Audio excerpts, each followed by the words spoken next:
Yo, yo, yo, yo, yo, yo, yo.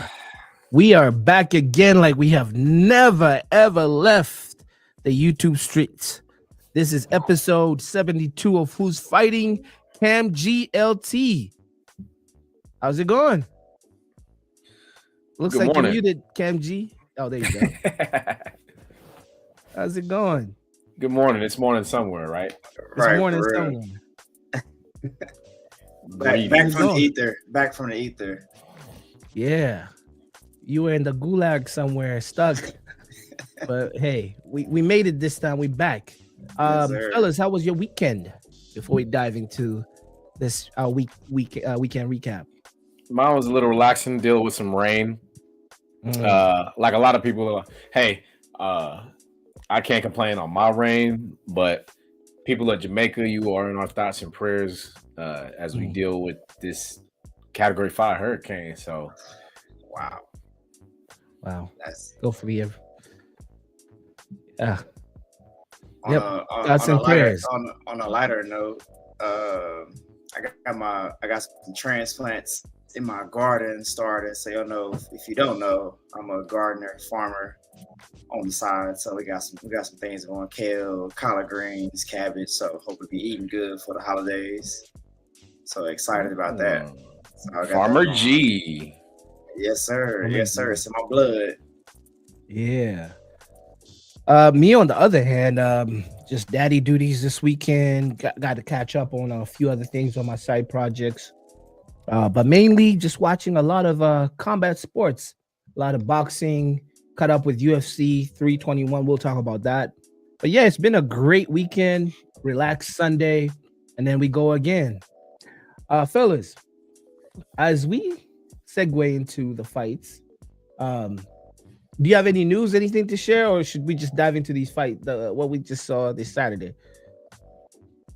I got a busy week. Flag football team is going into the playoffs. So hopefully we're looking to repeat as the Austin area champions. So Let's get it. So there's that. How about you, Cam? Do you have anything you're looking forward to this coming week? Man, just getting back into the gym. I'm actually gonna take one of these evenings off, so I'm looking forward to that. I'm in the gym a lot, so any time away is good. Yeah, man. Yeah, sometimes you need that reset to get back, fresh and back into the spring of everything. So as I said, we will talk about the fight recap, but first, actually, let's go into the recap. Let's go directly to London, UK. This card here was very, very entertaining. If you were underneath a rock in the boxing world, Joseph Parker was fighting Fabio Wardley. And I tell you, this fight did not disappoint. Joe Parker did lose his interim WBA light heavyweight title to Fabio Wardley through 11th round TKO. Fellas, let's discuss. Did both of you watch this fight first of all? Amazing fight. Yeah. Yeah, amazing. Let's break it down. Let's break it down. Was it what you guys expected? Yes, this is everything that I expected. I knew Wardley. First of all, we knew Wardley had a puncher's chance coming into this. I think he may have even overachieved in this fight. He, that's just from my knowledge, but he overperformed and over-delivered. I just put it like that. He over-delivered based on my expectations. It was definitely the style of fight that I expected. Yes, so I was thoroughly pleased with both fighters. Man, yeah, entertaining. Both guys were stunned, even though Wardley said after the fight that he was never hurt in this fight. He did have an interesting style that I like to see against Joseph Parker with a lot of catching shots, rolling, ducking under, things like that. Kind of a throwback, which you see don't really see as much these days. But that was an amazing fight. It was electric, big heavyweight clash. It just gave me one of those throwback heavyweight feels. Like both of these guys could could hold a belt, and both of those guys fought like champions. So it was amazing. The UK guys, like, again, coming up with the heavyweight, the good heavyweight boxing, man. We got to go across the pond for these good heavyweight battles. It's refreshing. Yeah. It's refreshing to see that element of athleticism in the heavyweight division. Right. Amazing head movement, like you said. He was doing a lot of nice things, and he looked very smooth. And when we were still in the green room, Kam Gee said he reminded him of Itama, in how light he was on his feet and how he was fighting. But before praises go to Wardley, I would like to say Joe Parker, or Joseph Parker, has had an amazing run leading up to this fight. The fighters that he put out, that list alone is incredible. He's fearless, first of all. He's fought some names that people don't want to get involved with, the Jings of this world. He's fought the Bakoli of this world. He's fought just leading up. He knocked out Deontay Wilder. Leading up to this fight, he fought each and every one. The only person that we thought he deserved to fight was Usyk, because I mean that's we thought that was the last piece of his puzzle. Right. As a fighter, and let's talk about his career. He's not old. He's maybe 32, I think. Let's stay on the fight though. We can get there. Yes, let's get there in a minute, because we still got to touch on. I'm leading to the fight. I'm just saying he's 32, but this guy's been active since 2012. He was a young champion, so leading up to that, he's done that. Had a little. He became champ, lost his belts, and then he had this second win to lead up to this fight with Fabio. And then Fabio, on the other hand, apparently he has no amateur career, and he's literally all his record is his pro base. His pro stats is his stats as a fighter, and that clash by itself is like, to the normal person, that's a mismatch, because one comes with ring IQ, the other comes with just courage, heart, and I mean how it played out is how it played out.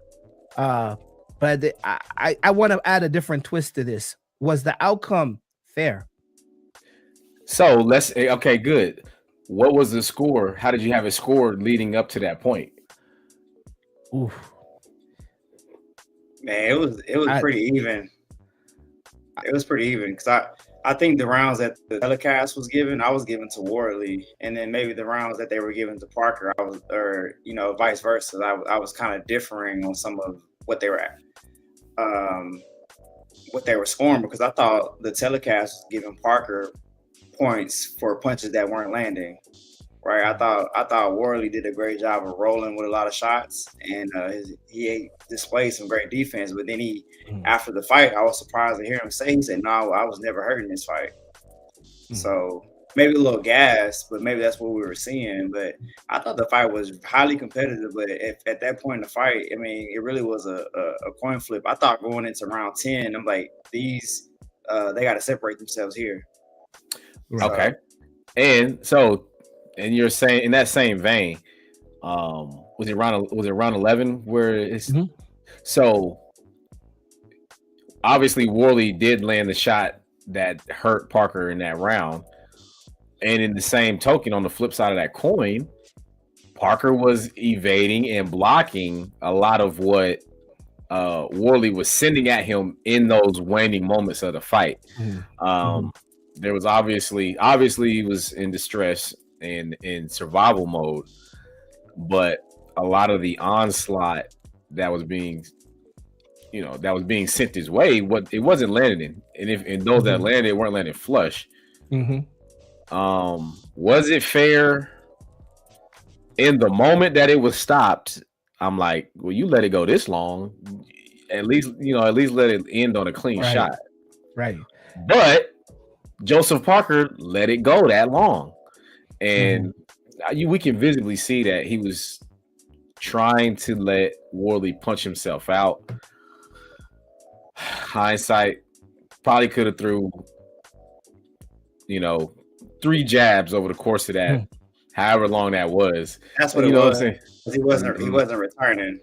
He wasn't returning. was returning. obviously. So I would say what early on that almost knockdown the one that was saved by the bell in the second round. Was it second round or third round?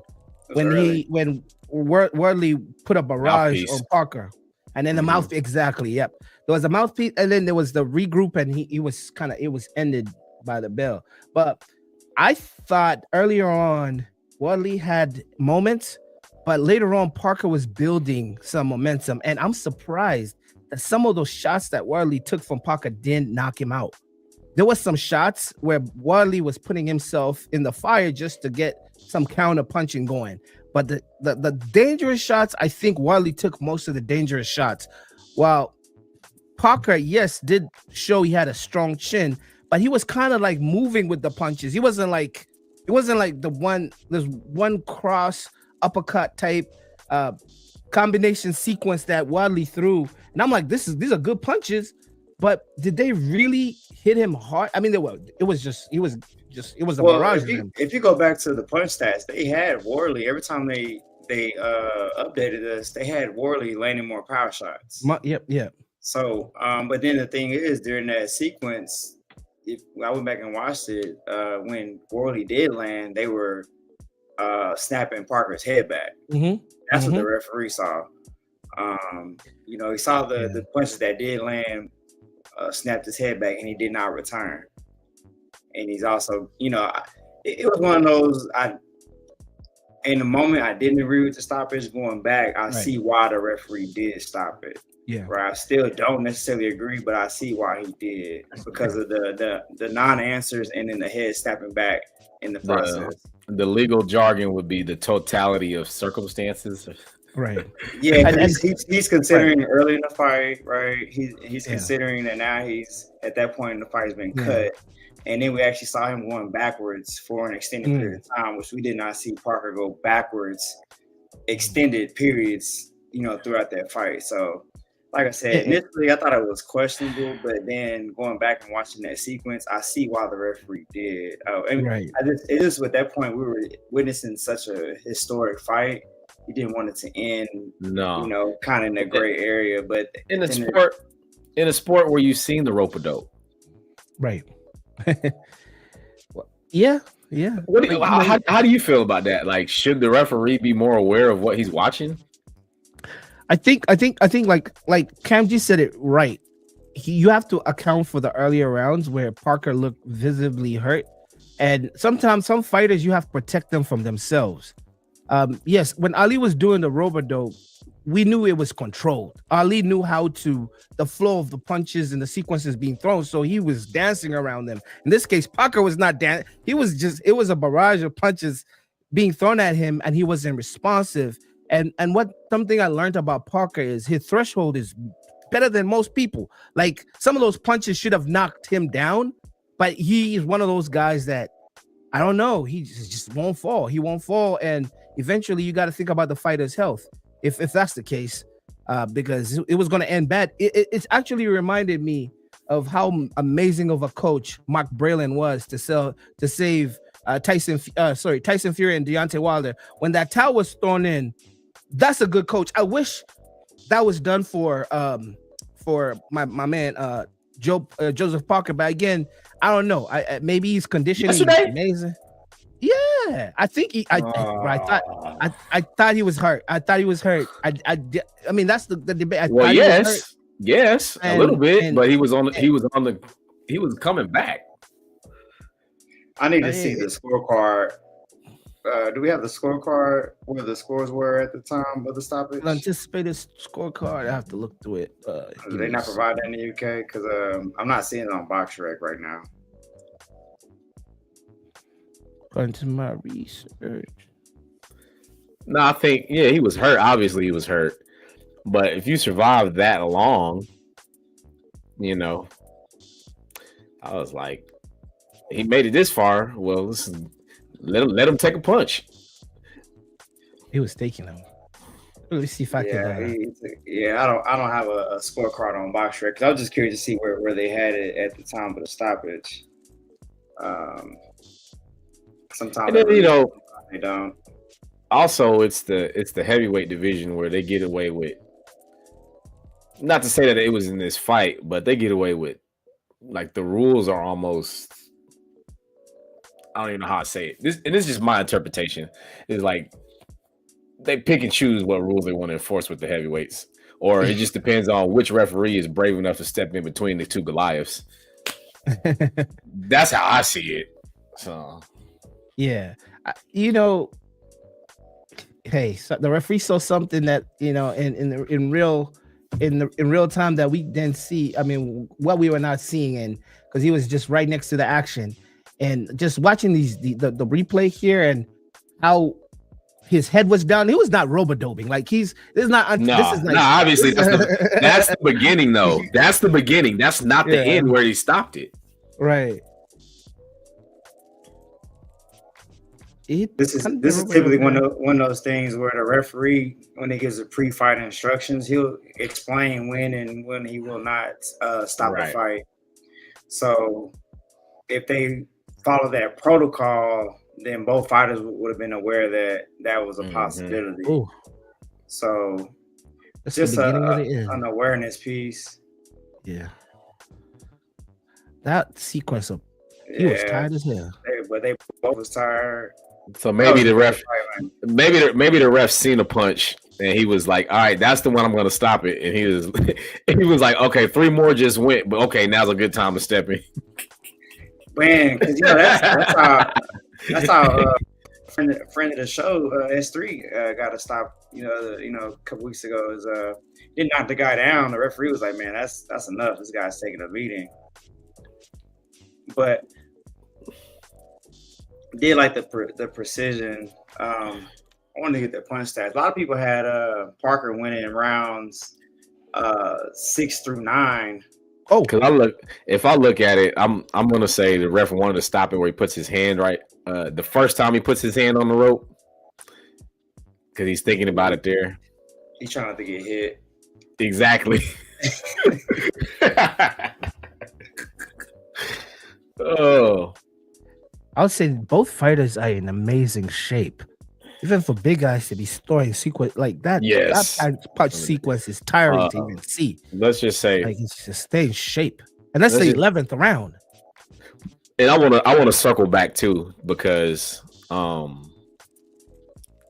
made it a point last week to say that I think Joseph Parker is the single most deserving fighter in the sport for a title shot, right?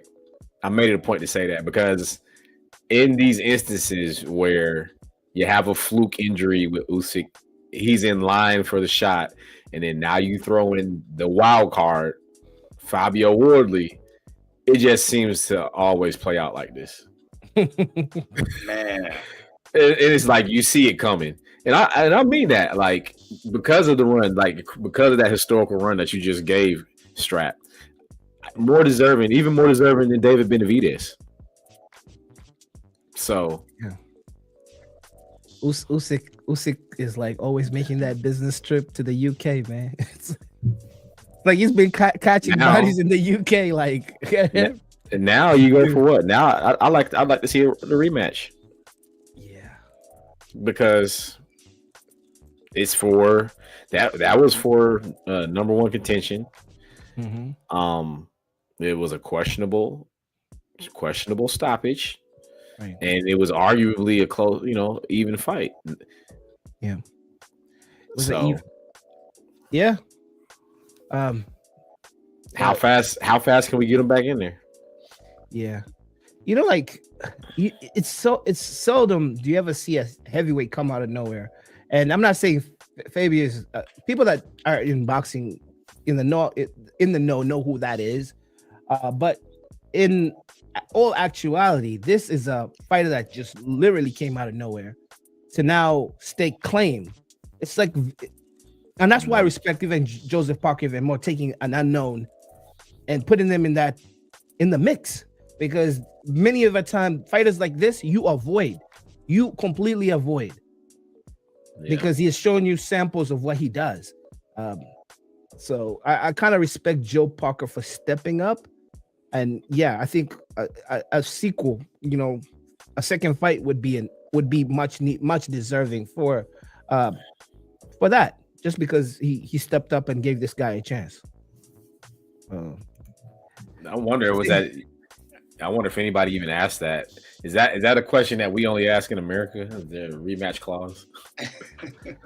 They immediately started talking about the Usyk fight, so I thought that was strange, but I wouldn't mind seeing this fight again. I knew when this matchup came out though that this stylistically this is a great fight. Yeah, and I actually think stylistically, if Wardley does get that opportunity, it'd be a very interesting fight. Because of the awkwardness of both fighters and the willingness of Wardley to mix it up, to exchange. Exactly. Yeah. So in there chopping wood. Yeah. And in response to your question, LT, for fighters like this, for this type of fight, the A side usually is the one that negotiates the rematch clause, and in this case, if the A side thinks it's a breeze, it's going to be one of those fights that they're going to win. They don't put the rematch clause, so I'll be very surprised if he didn't put a rematch clause with somebody dangerous like this guy. I remember Andy Ruiz and AJ. There was a rematch clause because AJ was taking an unknown entity and not away from home. So if he didn't negotiate that rematch clause, it wouldn't be the smartest move. So I believe, I could be wrong, I think there's a rematch clause because Joe Parker was the A side. Facts. I hope he did. Yeah. Shout out to the UK heavyweights putting on the show again, man. That was beautiful. Itama with the Burberry hoodie jacket. Yeah. They a class personified. I thought we had a sound effect coming. Bro, I had to get the Stella Artois, little sippy sip, quick. But yeah, he looked sharp. I look at how stacked they are over there with the heavyweights, from the Itama. You talk about the passing guard.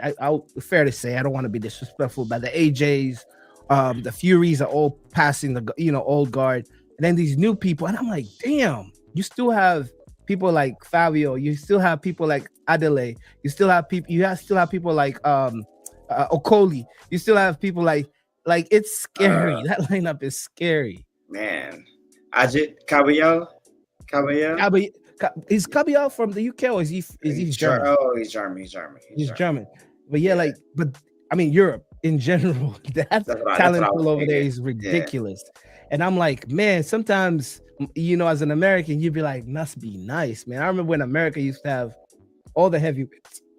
Now it's like they're all playing football somewhere, or basketball, I guess. Hey, man, listen. What's our guy? Don King is bringing it back, baby. Don King bringing the American heavyweight back. Yeah, it's always fun when an American heavyweight is in the mix. That's where the big money comes. I'm not saying that they make money over there, but we need an American heavyweight for sure. Moving on to the fights in the same card.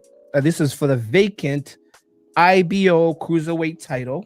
I actually caught this fight in the daytime, and I tell you, it was a hard watch. But let me talk about these two fighters. We have Jogan Uldage versus Rolly Lambert Bogum.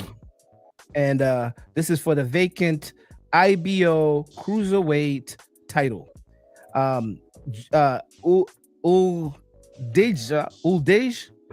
Uldage, he's actually Albanian, defeated Rolly Laban Bugum, who's from Cameroon, by unanimous decision with the scores 18, 110, 120, 108, 119, 109. Cut this fight.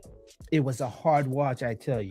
It was some of the most I respect all fighters for taking on that challenge and stepping in that square circle. But bro, I was sleeping. JV. It's the JV belt, right? IBO. IBO. These are JV belts. And this was before the fireworks. And I'm like, oh man, they put this one.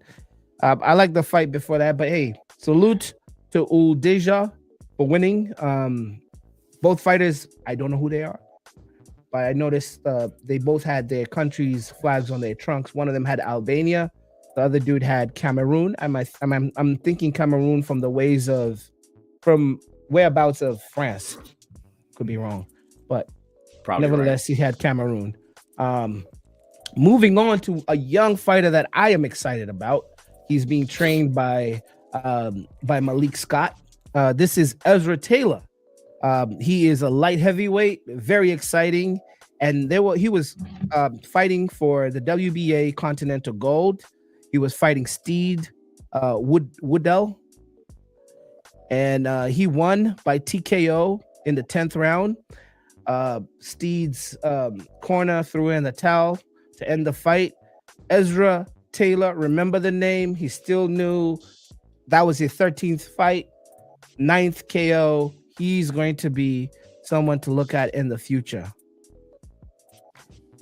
And then we talked about this, I think, when we were talking about fights happening in the UK.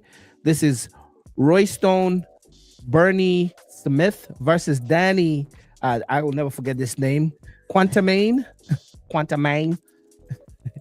for the super featherweight IBF European and WBO European title. Bernie Smith defeated Quantamane by unanimous decision, scores being 188, 188, 99, 98, 90. And that was our recap of what happened over in the UK the 25th of October. And this was promoted, of course, by Queensberry Promotion and The Zone.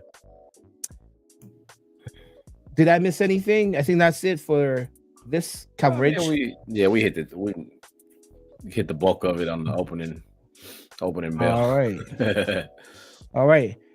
Slowly segueing into the big night in mixed martial arts. I'm talking about UFC 321, headlined by Tom Aspinall versus Ciryl Gane. This was, I believe, in the UK. Was it in the UK or was this over here? Let me double check. It was early. Because it was early. I'm assuming it was in Paris. Let me see. UFC. I believe it was.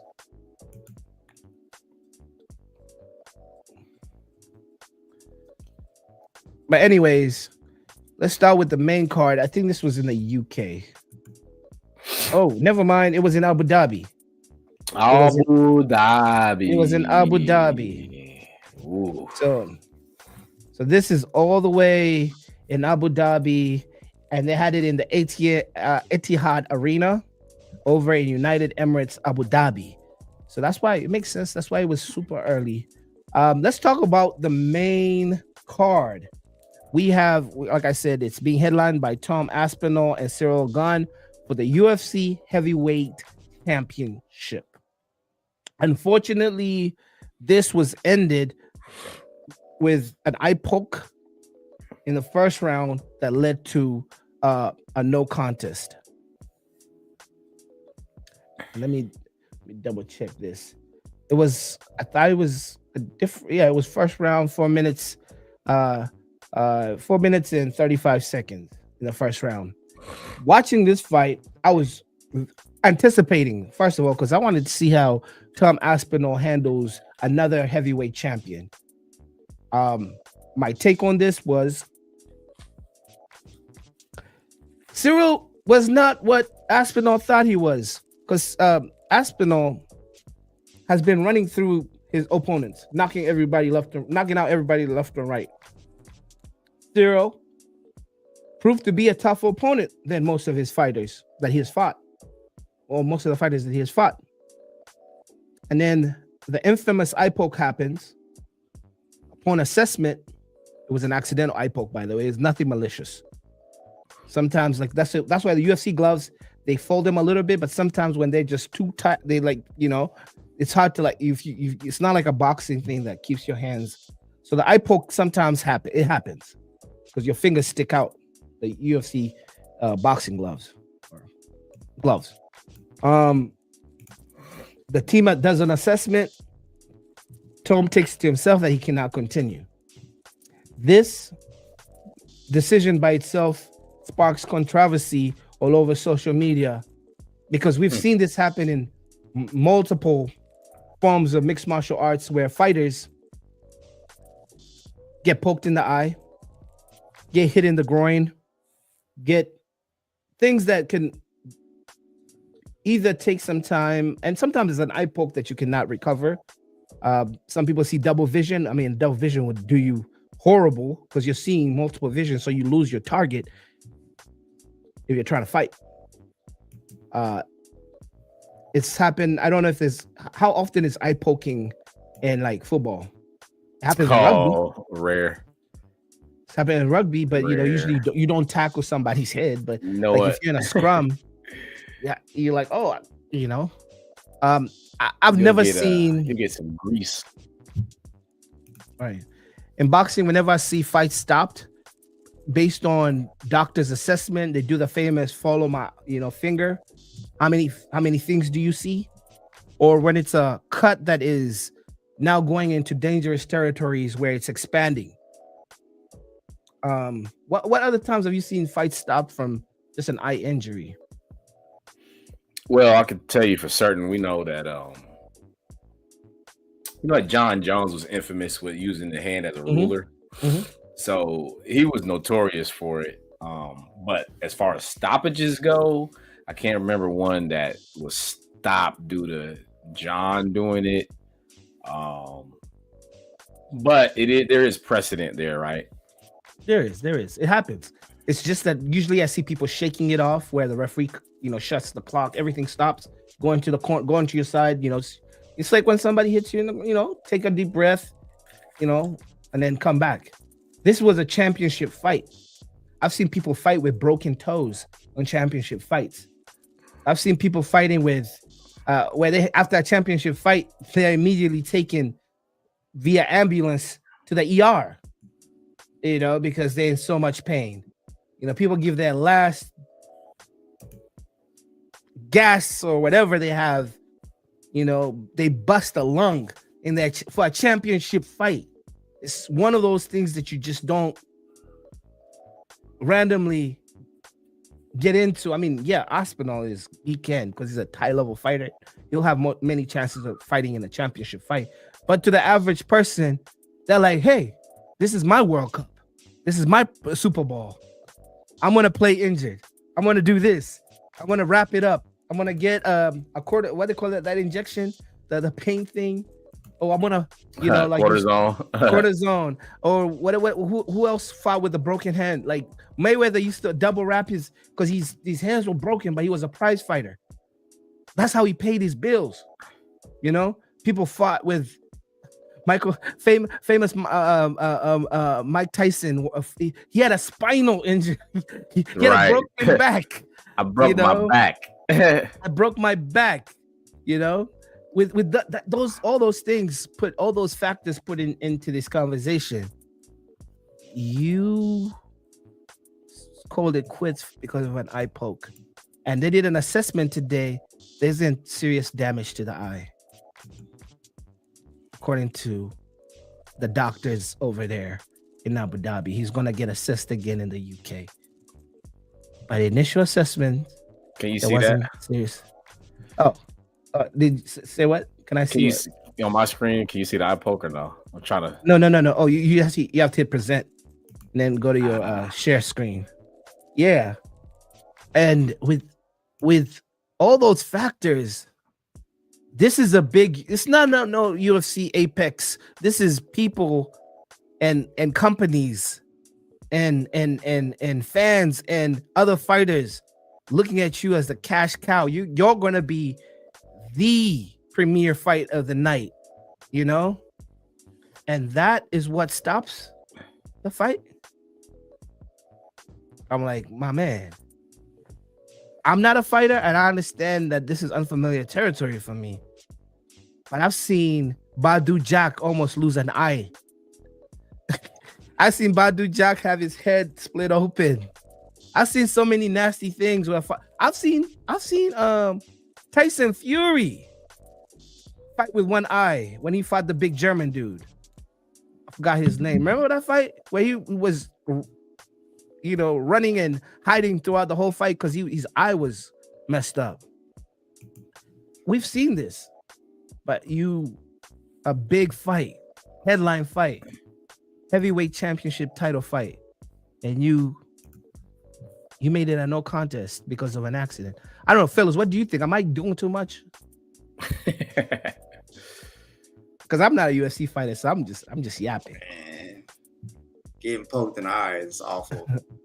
And oh my god, I don't know. It's hard to question the toughness if somebody got poked in the eye. It's part of the sport. It happens, but man, that could be an ugly injury, and I think we need to, see what the what happened. Is he have any permanent damage? Or is he gonna be good to go? They did an initial assessment on his eye structuring, and everything is okay. But they're gonna do some extensive other things because it could be a muscle thing. I don't know. But his eye structuring, and I think everything should be okay. And I think it was posted on Happy Punch. I'll look for it here and share with the team. But outside of that, I have to be. I'm forced to be sensitive about eye injuries at this time. Can't say put some water on it and get back out there. No, I can't say that no more. No, put some ice on it. No. Let me take that back. I didn't say the structuring. They said he didn't get that much damage to it. Let me just share the post here. This is his post. That's the eye right there. And from initial, he did not sustain any serious, off initial evaluation, any serious damage. Yeah, we know. But you see how fans are like Kobe Bryant. Yeah. They'll call him. I'm pretty sure. Wait a minute. Like. Well, you asked the question. I'm pretty sure we've seen 2 Kell Brook fights in because of. Yeah, his stuff was broken. He broke his whole over the face. Yeah, it broke his face. Kell Brook, on the other hand, I mean, did they break his ribs? Somebody broke his ribs. Somebody broke his face. I think either somebody broke his ribs. And Terrence Crawford. Crawford. I don't know. One of them beat him up. He's been beat up so bad by both. That's 3 tough fights, though. Good lord, you fought Triple G, Earl Spence, and Bud Crawford. Good lord, it's one of those things. And he was winning. He was winning. Yeah, he was fighting good too. Just a random Kell Brook shout out. Yeah. But anyways, moving away from Tom Aspinall, wish you a quick recovery. I mean, it takes gigantic kahunas to step inside that octagon. I'll never call anybody soft. If you're a guy who fights in that type of arena, I mean, you're a tough guy. I mean, I'll never call that soft. I was just trying to compare from my experience of seeing UFC fighters, if an eye poke is one to stop you from being a heavyweight champion. I was confused a little bit, like the fans in the area, because eye pokes happen all the time. Same things as when people get kicked in the groin or whatever. You take a little 20-second break, reassess, recalibrate, and come back. But hey, salute to you. Moving on, there was also another title fight, UFC Women's Strawweight. World title was on the line. We had, work with me. These names are going to test my ability to read. We have Mackenzie Dern, that was easy, versus Verna Jean de Roba. I'm assuming that's also Brazilian. I know Mackenzie is Brazilian. Mackenzie Dern is Brazilian. Mackenzie defeated Jean de Roba via unanimous decision. Scorecard was 48-47, 48-47, 49-46 to claim the women's strawweight world title. Moving on to the bantamweight. This was not for the world title. We had Umar Nagamadinov Nagomedov versus Mario Bautista. And Umar defeated Bautista via unanimous decision, scorecard saying 30-27, 30-27, 30-27. No surprise there. Moving on to heavyweight. This was a heavyweight bout. The legend himself from Russia. We have Alexander Volkov versus Jilton Almeida from Brazil. And Volkov defeated Almeida via split decision, scorecard 29-28, 29-28, 29-28. I watched this fight. It was very, very even. If you know Volkov, he's one of those guys that is known to kind of like height lie.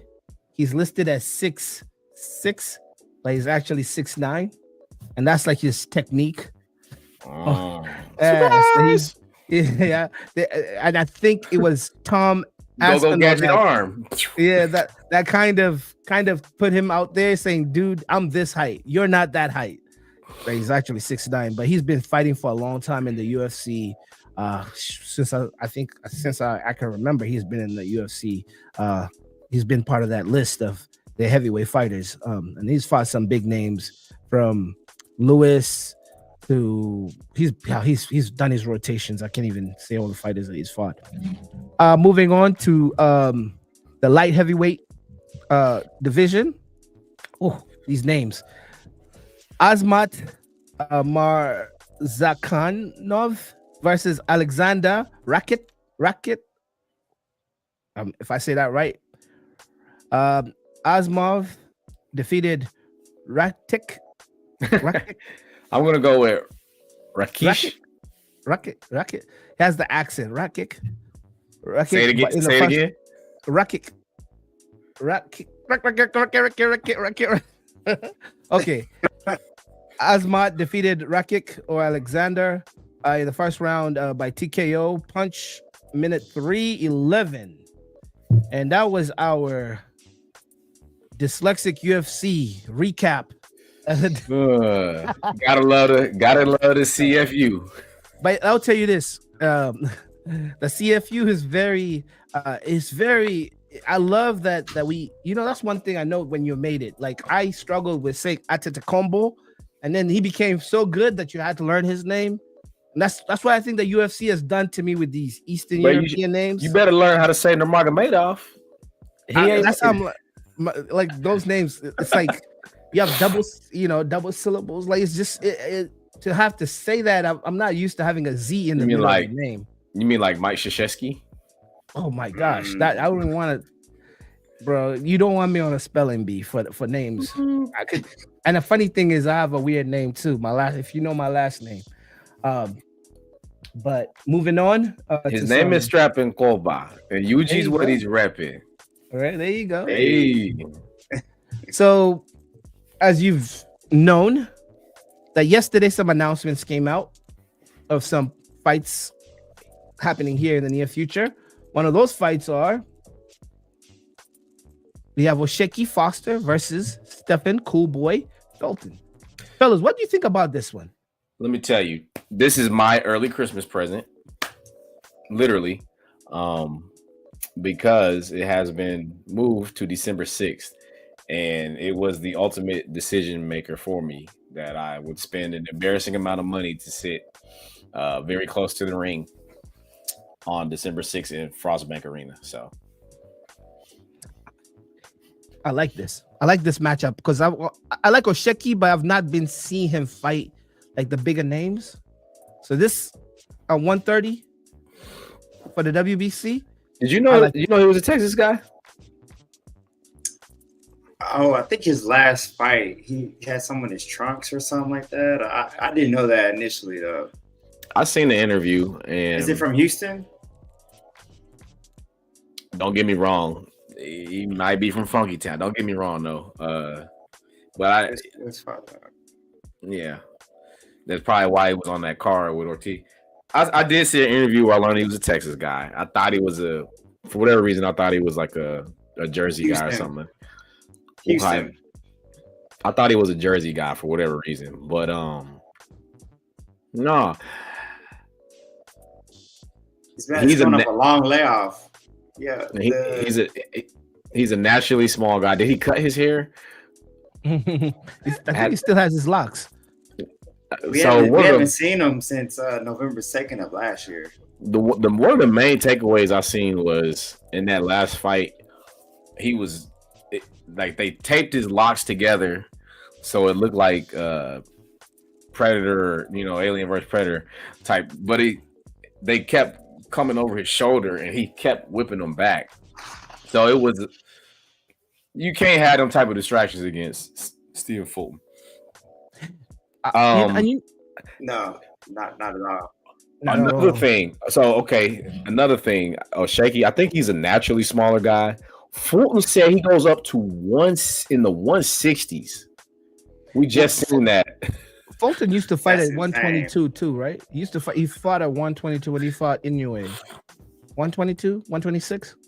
I can't remember. He went on Roy Jones and Andre Ward, and I wish Andre Ward would have been allowed to press him a little more, because getting up to 160 and fighting at 126, 22, yeah. He fought 122. That is. You can kind of look at. I just can't see how that's a good look. But you kind of look at him and see he kind of is that a weight bully? He kind of teddy bearish, like he has a full face, right? What they call it, weight bullies? Is a weight bully? Man, I don't know if that weight is affecting him. Like he weighted his last fight at 126, so he went on and told Roy Jones and Andre Ward he gets around 160 between fights. This is crazy work. There's no way that's healthy, and your career. We'll see. Let's see how he performs against. Talk about yo-yo. That's you know, like that's crazy. If he jumps into, because I think they have him as 126 right now. If he jumps into the 130 is a very active division. You have the Navarretes, you have the Nunes, you have Lamont Roach, you have Foster Osheki. That's some fireworks. Now he's putting a Stefan Felton in there. That's some fireworks, because 26. Espinosa, Angelo Leo, and Nick Ball is fire, and that's it. When he jumps into the 130 mix, I like that. I actually like 130. 135 is played out. Yes, you have the Moratella, the Tank. He's not active like that. Then you have Shakur Steven. But 130 to me, I like it. I like it for him. It's kind of, I don't know if I'm being deceived. Like, it's kind of like the Lamont Roach effect. I don't want to put Osheki in that class yet, but we thought Lamont was a smaller guy, and as he moves up, he's proven to be his power to carry more as he moves up. So maybe that's something that we can see. Because how old is Osheki? You just looked him up. He is 32. What? Oshake Foster is 32 years old. See, then he is what he is at this point. Wait. Yeah, and then coming out y'all remember those matches against Kansei Sao? And those were both close fights, including took a loss in the first fight and came back and won a split decision. Did you guys know that Cool Boy Steph has a belt at 126 actively? He's a WBC champ, while Osheki is the WBC champ at 130. I'm like, what? I had the Scooby Doo, like, yeah, he's the active champ. I don't even think and now I'm recalling. Yes, he did. He did take that when he moved up after that Inoue loss. Mm-hmm. He did win a belt. It was on the was it the Benavidez? It was the Def Jam fight from New York outfit. Yep. with the Johnson and Tim. The Figueroa rematch. Yep. So he's a belt holder at 26. Now he's moving up to 130 to get Foster's strap. This is going to be a PBC Amazon Prime pay-per-view. And of course, Las Vegas, where you're going to be. No, fam. Strap, you late, bro. You lagging. We talked about this. Fundora and Thurman is off because of Fundora's injury. Yeah. This is going to be at Frostbank Arena in San Antonio, Texas, where China Kid is going to be sitting ringside. Let's go. Yeah. Are you going to take a mic with you? Take a mic and a camera, man. Get some content. Hi, it's Radio Rahim. The thought has crossed my mind. Hi, it's Radio Rahim. No, we can do something else besides Radio Rahim and seconds out or timeout. You know, these days you don't need anything big. Wait, You know, little what do you say? That's enough. Wait, Ellie Sec back. Yeah. No, it'd be nice to meet some of those guys. Take your those Ray-Ban glasses, whatever. Get you like one of those lavalier clip-on Rhodes. Then you good money. You be here out here creating content. Well, I would say if that was the case, I wouldn't have paid for the tickets. I'd get a press pass. Right. He's trying to be suited and booted with the mint court. Frank Lucas, exactly. Frank Lucas in the front, wearing some Cartiers, and you know, for me, you're from Michigan. 101 Dalmatians, baby. There you go. Maury Gators. What do you call them? The Buffs? Maury Gators and the Buffs. Exactly. The Buffs. There you go. What up, though? But yeah, I like this. I really like this. I like that Osheki's been active for a long time. I mean, he's not talked about as some of the champions that have been talked about. It's inactivity. It is purely inactivity. Yeah. In the year, and that has to stop with belt holders. I mean, gotta fight. You can't hold a division hostage. Hold on, because he wasn't top ranked stable though. And they just lost the TV contract. Is that what's going on here? I kind of feel like that. You know what I mean? Aram. Yeah, he's under Bob Aram. Bobby. So it comes down to the TV deals that he's not able to secure a fight. On the Bob business, stable. The business of boxing. Yeah. Yeah, man. Cool Boy Steph is a name. Philly Bull. He's a name. Where Tyre was on that card. He only fought once since that fight day. So yeah, that's a bad situation to be in for a young, hungry fighter. Fellas, side conversation. Do you think Lamont Roach is ever going to fight at 130 again? Because his next fight is going up. He's going up. He chasing Shakur. He's fighting Pitbull Cruz at 140. Pitbull Cruz at 140. Yeah, he's going up. Do you think he's ever going to go back? I don't. He's the WBA champ. I don't see a need. I don't see a need. Once guys start going up, they very rarely go down. The women will do that and on their side, but I doubt it. Yeah, I don't see a need. He's not part of that one. A lot of fights to be made. A lot of much bigger fights to be made. Like, so it's fair to say we're not putting him in there. No, Lamont Rush versus possibly even Lopez is probably going up to 47, but Lamont Roach versus Shakur Stevenson, Pitbull Cruz. That one, that's the one.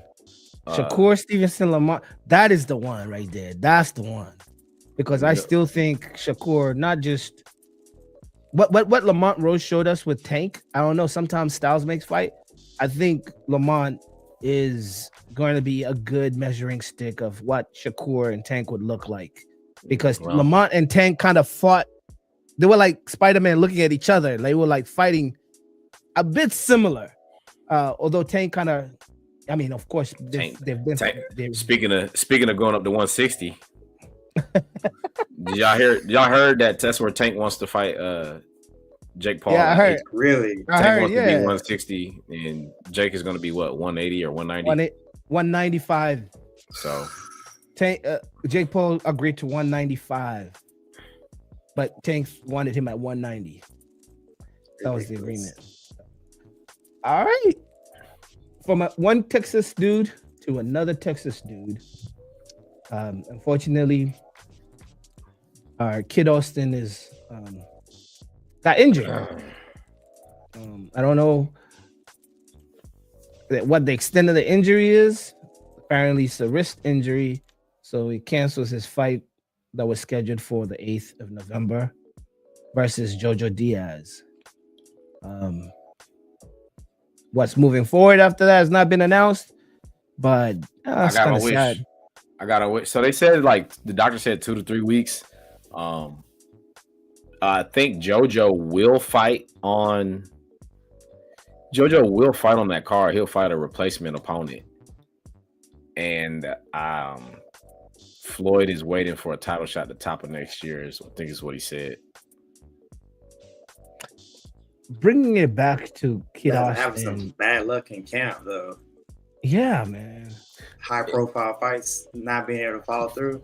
Yeah, and I watched the interview earlier where he said he's wearing the splint on his hand. He posted pictures of like irritation on the wrist, and he said he threw an uppercut wrong in the wrong positioning, and he said he thought he just like kind of jammed it a little bit, and he continued to spar, and then basically he said he topped it off when he was hitting the bag afterwards. So he's seen they've seen two specialists, and they both said that it is a torn ligaments, so not fractures. Yeah, not fractures or breaks, but I think he said torn ligaments, and they told him like 2 to 3 weeks. So I remember Keith Thurman in the past talked about those type of situations that happen while you're preparing for a fight and you get hurt.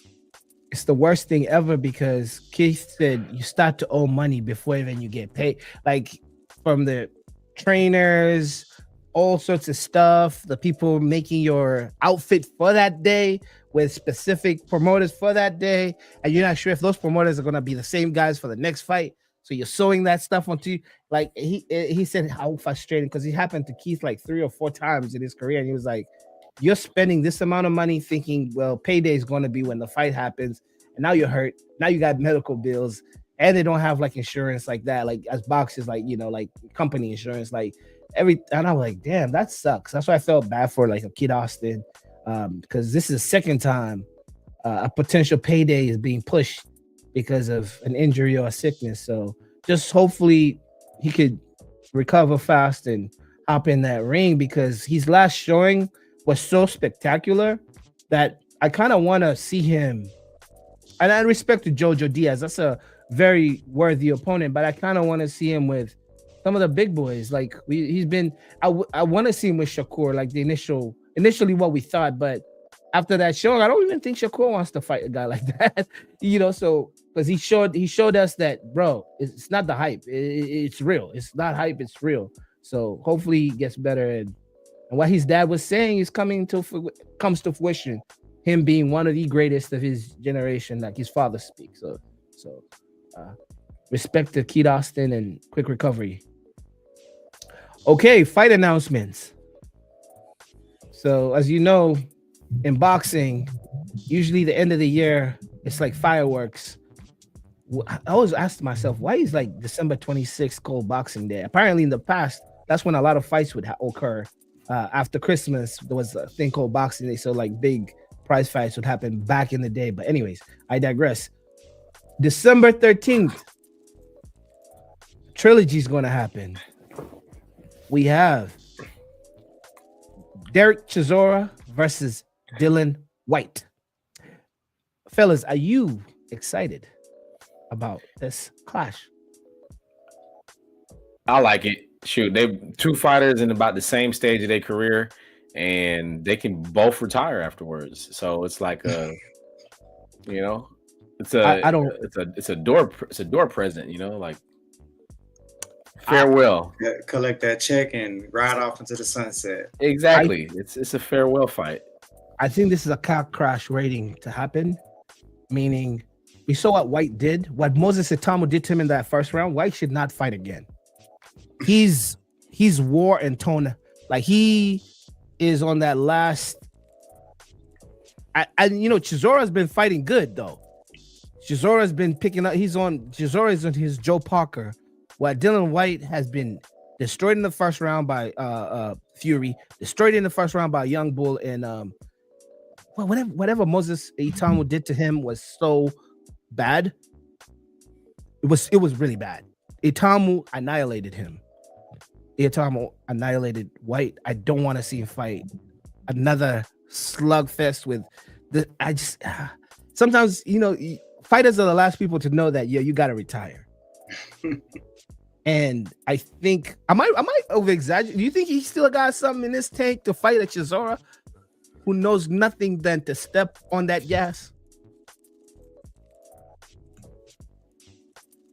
I mean, he just ran into a buzzsaw fight in Iwatama. I think this would be a competitive fight. It's just one of those fights that if you're in the UK, you're getting up for this fight. These are some big names and across the pond. Even I don't care if they go out there and fight like a tough man and just gas each other out in one round, 30 seconds. Like somebody's gonna die in that ring, bro. It's scary. It's like, remember when Bernard Hopkins was having his last fights, and I was like, no, stop, please. Yes, don't get knocked out by some random Russian.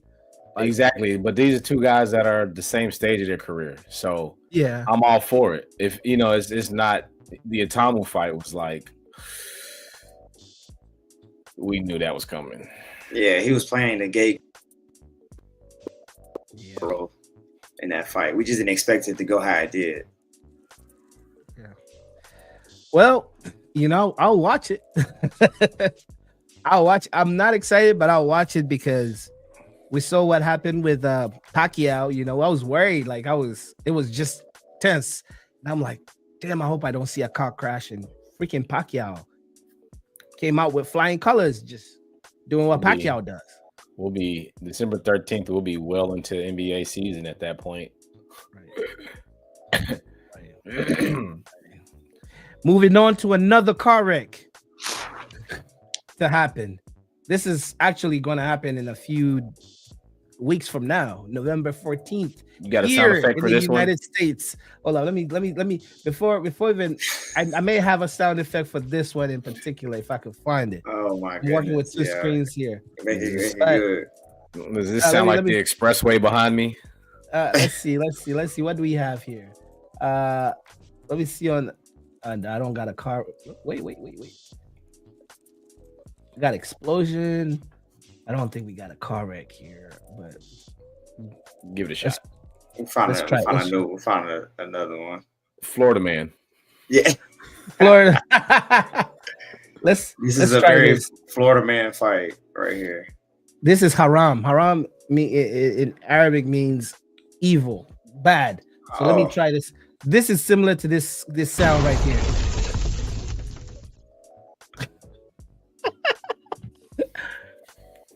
The MVP CEO of Most Valuable Promotions is going to be in the ring again.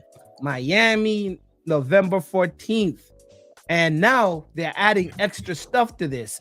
And now the reason why I brought this is a hot topic that has been put when the clauses all came out. So some of the clauses I wrote down here, fellas. If you've not seen some of these crazy clauses that are hilarious, I'll share them with you here. Let me pull my stuff. Give me a second. There we go. So apparently there is a knockout clause. There is a knockout clause, aka a knockout bonus. And here's another information to kind of spice up this whole event and motivate us to watch it. Apparently, Shakur Stevenson has stepped out and said, "I am helping Jake Paul throughout his camp."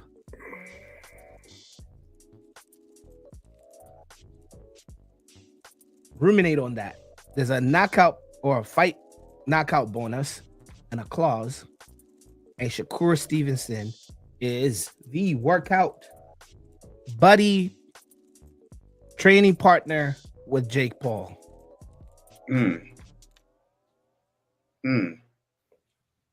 Interesting.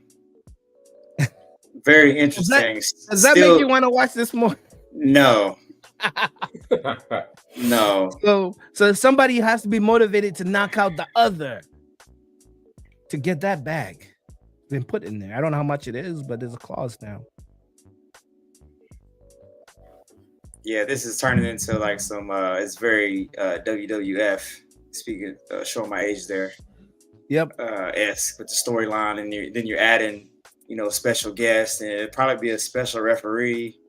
There you go. And yeah, you know, what Let's I'm make this saying. a whole circus show. Like, Yeah, we'll have Floyd Mayweather refereeing this fight. They and they put like a $2 million side bet at like one of the press conferences too that they shook on. So that's crazy. I mean, they are pulling the viewership. Pull the viewership. Let's get it watched. So I'm here for the car wreck. I like to see this type of crash.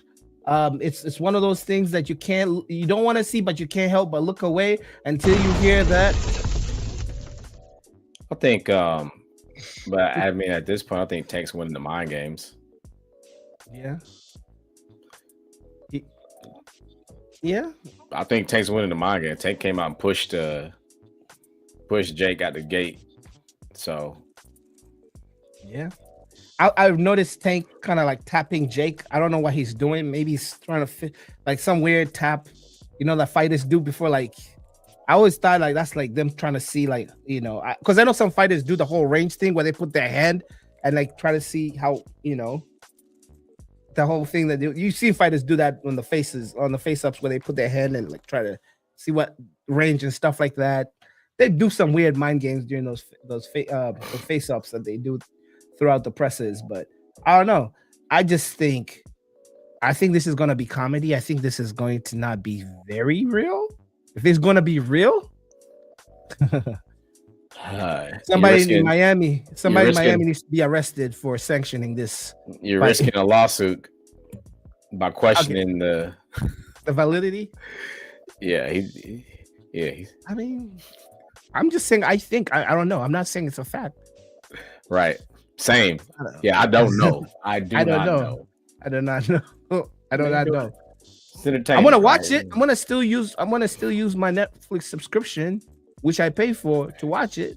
So hey, if I'm helping the cause and being part of your viewership, that will help you get advertising dollars because people are gonna throw ads on this thing. Why would my thoughts derail you to take bring a big Jake Paul to take me to the ringer of legal things that it's not even worth his time or my time. But anyways, I'm there to watch it. Petty Land. Yeah, I'm there to watch it. But hey, if Jake Paul by any chance knocks out Tank, is there any redemption for a Tank after this? Just in a hypothetical world. What does Tank retire? Does Tank go? Probably. He not. Nah. He'll come back for one more. He'll spin the block and do. Does he become Chavez Jr.? He becomes Nate. He becomes Nate Robinson. Not Chavez Jr. He becomes Nate Robinson if he gets knocked out by Tank. Like, that's what it'll look like. That would be crazy. That would be so crazy if he gets knocked out. Like, he has to hurt Jake Paul. He has to do something. Even going the 10 rounds, whatever the rounds they have. I don't know. I feel like he owes me that Lamont fight as a fan. But anyways, well, our co-host Kam Gee experienced a power outage in the Metroplex. Oh no! And those are not all. They're not uncommon here either. Like, we have rolling outages here. So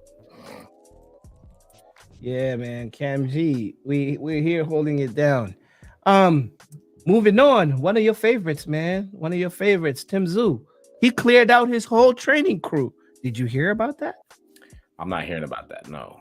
So let me give you some update on that. Tim Tszyu washed out his whole corner, and now his new corner is now with the famous Pedro Diaz, and he's working in Miami at the Mundo boxing. I don't know if it's a training area, and he wants to do kind of like a restart at 154. When fighters do this, especially from his last showing, which I believe was a stoppage from his corner, right? Or was it Tim Tszyu himself? He did not answer the bell. He did not answer. Yeah, and he just didn't come up. He did not. Because I know Braylon was fired by Wilder because he threw the towel. Did Tim Tszyu have a Deontay Wilder moment where it's like, you guys could have pushed me a little bit more? Because now he's with Pedro Diaz, if you don't know, from Miami, Mondo Boxing. People out there have worked with he's worked with AJ before. He's worked with a lot of world champions, but Tim Tszyu is now in Miami, getting a restart at 154. Sometimes when fighters do that, there's something that is in play. Those that are watching right now that may not be aware, fighters, their extension is their corner. Fighters trust their life. Their life, they live everything on their corner. So if you see they get rid of their corner, then they felt maybe, one, they're not getting the right instructions. Two, corner is not looking out. Three, could be a money issue. There could be so many other things. But it's a telling sign when a fighter has a showcase that Tim Tszyu had his last fight with Fandora, and then news comes out that he's refreshing his whole team, and he's starting off fresh. Well, to say the least, it could be spinning the block on Keith Thurman, who just lost the Fandora fight. Thurman's out of, I want to say, the Tampa area. So now you got both of these guys in the same state. And so making that match happen could come to fruition, where it was trying to take place in Australia. And Keith Thurman is in Australia trying to build now they're spinning the block on this. It's yeah, I mean, it could be mind games. Put it back in the microwave for it to be a possibility, you know? Yeah. I mean, last time we talked about it, we did say, yes, it was kind of, I wouldn't say shameful, his last outing, but we did leave room for a fighter coming back. I didn't personally, I would say, I didn't see that what he did was unreconcilable as other fighters, how they will look at your wheel and all sorts of stuff. But what do you say? What do you think, LT? What was your thoughts when we? I said after that last round, I wanted him to retire because he gave us. If he gave us that in that moment and then couldn't answer the bell after that, he's broken. That was my reaction my immediate reaction.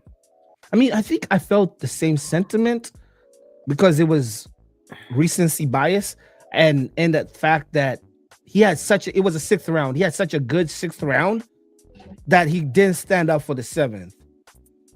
And the words that he was talking about Fandora, oh, he's so strong or whatever, post-fight, and the soliloquy that he had to lay out kind of made me think that he was broken, because that was his second fight with this guy.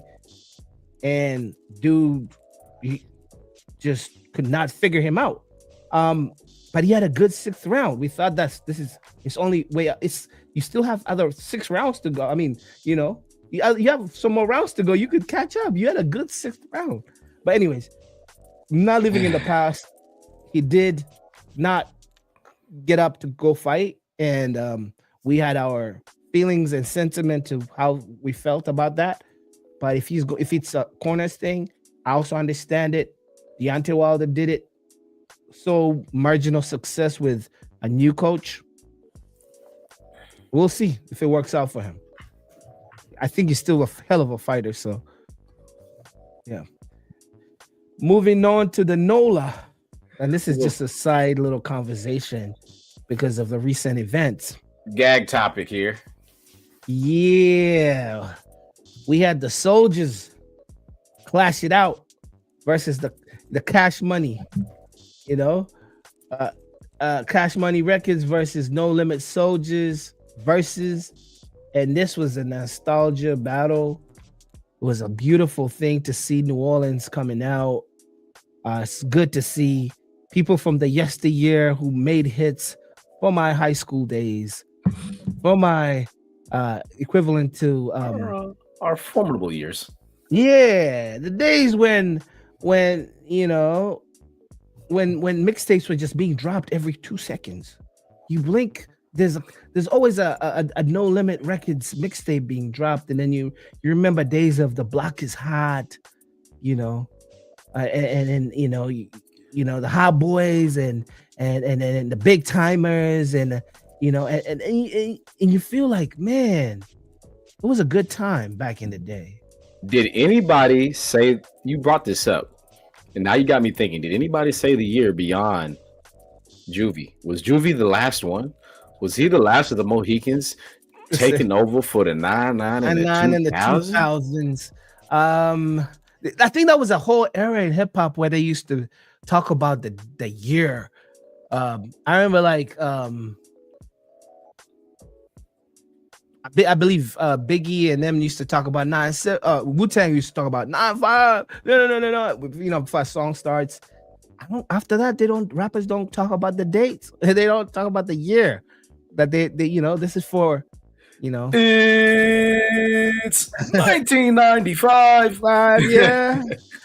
Yeah. 92 to infinity, or but like going back to that era of New Orleans where they were fusing hip hop with that New Orleans bounce, and there was just something about Make Them Say to Cash Money. They had so many. Cash Money had the Back That Ass Up. I mean, if Make Them Say and then back, who wins on that one? I don't know, but like if you're doing a versus, because I'm like that back that thing up is shout out still to Fruity Loops. Manny Fresh sent Fruity Loops mainstream, right? And created, that was an era. Created an entire generation of producers. Yeah, was I don't know. Like I didn't catch the whole verses, but it was what's his name? Was what's Masterpiece brother's name? The young one. Not Silk. Silk the Shocker. Was he Jail? Oh, I thought that was C Murder. Oh, Jail. Yeah. But yeah. Anyways, long story short, man, it was yesterday was a good nostalgia clash of two of the South's pioneers, man. For their sound, for their legacy. Both those two camps are the reason we have Drake. The reason we had a second breath of life for Snoop when he came up with that Godfather, the whole album that had Lay Low and all sorts of songs back in the day. Bitch Please, remember that? Like, sorry for cussing, but and then we have Wayne from that camp. We have Nicki Minaj from that camp. We like all that led into Cash Money, Young Money, Cash Money, and then all the artists that came from there, Mystical, and so on and so forth. I may be wrong. Silk is not in jail. Silk was the little brother. Silk is the younger cousin. Silk is the younger cousin of Moby Dick, who resides in Wichita, Kansas. Oh, really? His older brother, Kevin Miller. Well, we're going to Silk this. Yeah, because I know he's the youngest brother of C Murder. Yeah, okay. C Murder and Master P are also his older brothers. Yeah. Okay. I won't lie to you, Silk the Shocker is one of the worst rappers ever, but I digress. They made a lot of music though. But he was always rapping off beat. I just remember that that was a good time in hip hop though. I won't lie. I got the hookup. Holla if you hear me. Oh, got the hookup. I was more influenced on the other side. So Florida? Well, no, I'm gonna say Cash Money. Oh, Cash Money. But there was the No Limit definitely hit me first. But when Cash Money came hard. and they came in waves and different flavors. And they had a longer period because they had the early period, 300. They had the juvie period. They had that It's because BG album.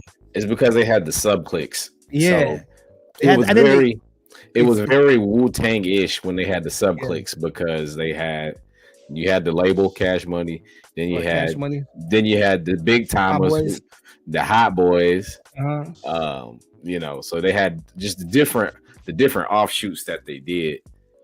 Yeah, and I forgot Big Timers had like a little spell between 2000 and to 2003.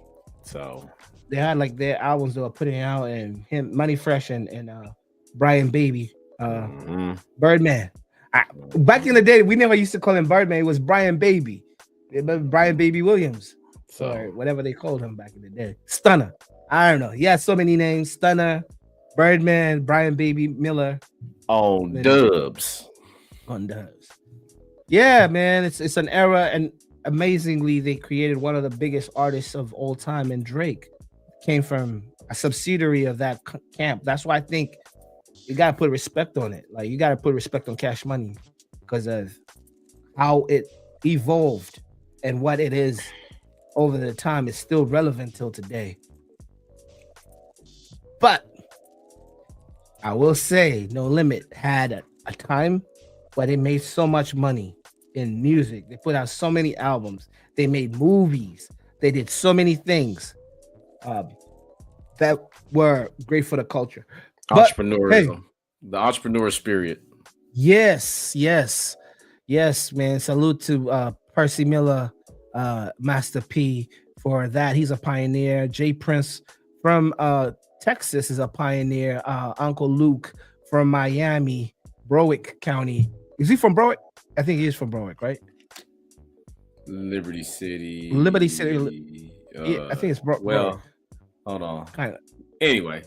Yeah, Miami, and then salute to the people in the Bay Area who are also doing that independent hustle, because these were original independent guys that were really that really moved that needle. Eventually, they became majors, but from the Uncle Luke's to the J Prince to the Master P's, they really put a blueprint that everyone else started to do here, especially the South. I don't think the East Coast have too much of an independent culture that I know of. I could be wrong, but I know the South had a strong blueprint. All right, moving on from that nostalgic good feel to more of what's going to be happening here in the future. So coming up this weekend, we'll be in Manchester, England. The Zone, where we'll have Josh Butsy versus Zach Parker. We have Brad Ray versus Lyndon Arthur. We have Daniel Lepin versus Troy Jones. So I only know one person in there. Well, look at it. You remember Lyndon Arthur. Because Lyndon Arthur just fought Anthony Yard for was the third or the fourth time. Yes. Can you imagine a world where we're watching Lyndon Arthur versus David Benavidez? And it was that almost happened. Yeah. I know Josh Butsy. I don't know who Zach Parker is. I don't know who Brad Ray is. Hey man, some fights that we can watch. We'll figure it out. Yeah, some fights we can watch in the middle of the day while college football. So college football on one screen, fights across the pond. There you go. Moving on to the UFC, they'll be also having their Apex Fight Night. The UFC Apex. We have Garcia versus Uganda's very own Onama. We have Waldo Cortez Acosta versus Ante Delja. We have Jeremy. Well, am I saying that right? Jeremiah. Might have missed the E. I'm not sure. Might have missed the E. Jama Wells versus Table Gorimbo. I think I know who that is. Table Gorimbo. He was that fighter from um, Zimbabwe that The Rock built a house for because he was homeless and he was sleeping in his uh the fighting the I don't want to say the dojo, but the gym wherever they train at. We have Isaac Dolgarin versus Yanda Shush Deville. We have Charles Riddick versus Daniel Frunza. We have Alan.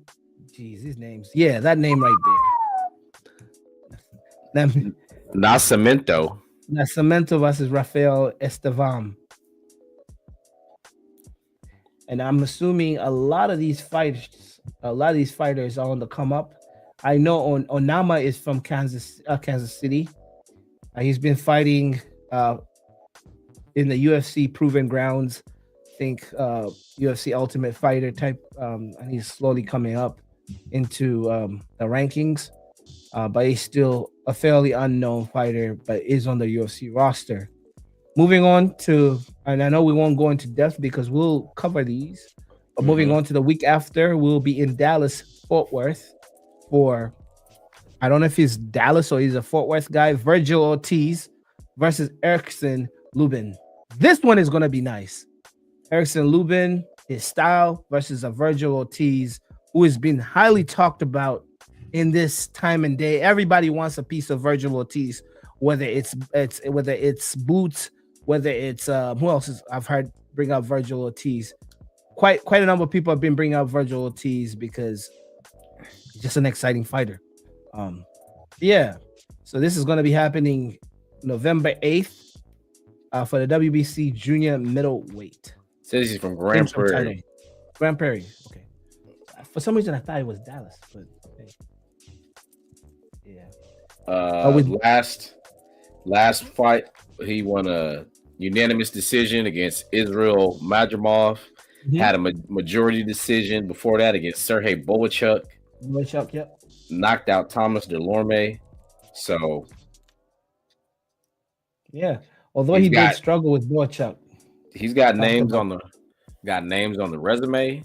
Lubin is another tough opponent. So, if he could surpass that, I mean, there are fights out there for him, and he's being highly talked about by multiple fighters. I mean, we've initially even talked about a fighter from our roundup here that could possibly fight him. Who was it?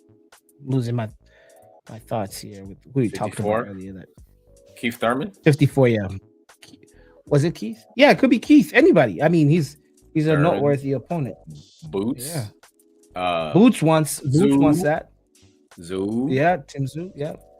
Pandora. Easy fight to make. An easy fight to make would be one of the twins. One of the Errol Spence. Exactly. Errol Spence. Yeah. So there we talked about Lamont Roach is who we talked about. That's what we said that would be a good. Little early. Little early. For the 154?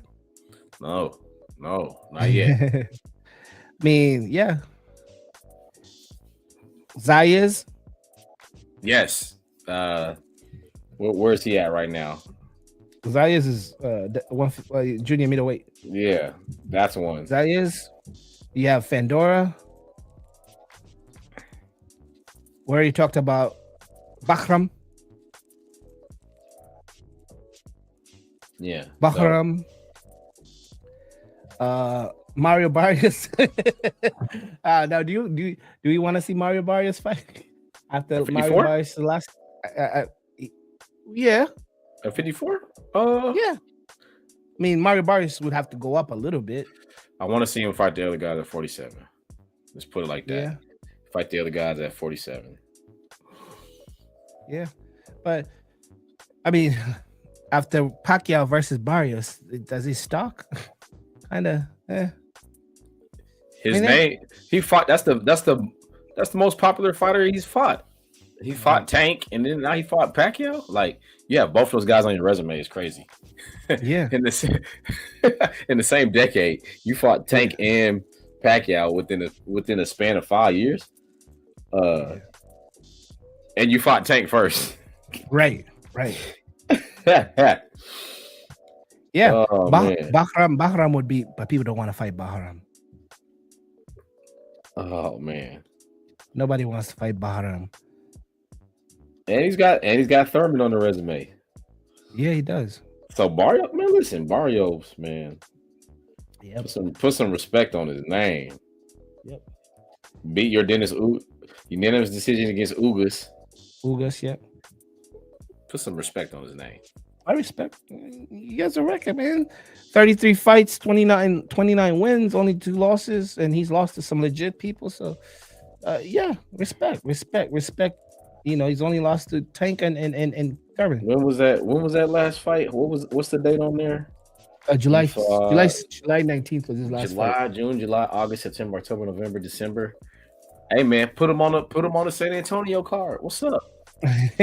There you go. Put him on. Come on, PBC. Yeah. They not trying to empty the clip like that. Yeah. But anyways, as you guys who are listening, he'll probably be there though. He'll probably be there because he's from San Antonio. Mario. Where's he from? He's from San Antonio. Oh yeah. Holla at me. I keep your name in the streets. Mario Barrios, 6 foot tall, man, big dude. Anyways, back to going back to the show. We don't even have any other topics. That's it. We here 92 minutes right now. Well, ladies and gentlemen, all the people that are viewing or listening to this, it's been another great episode of Who's Fighting. LT, Kam Gee, he's somewhere in the ethos, but he's watching. Hey, ladies and gentlemen, as I can find my right computer screen, I'm going to say the final last words. Who's fighting? Pow.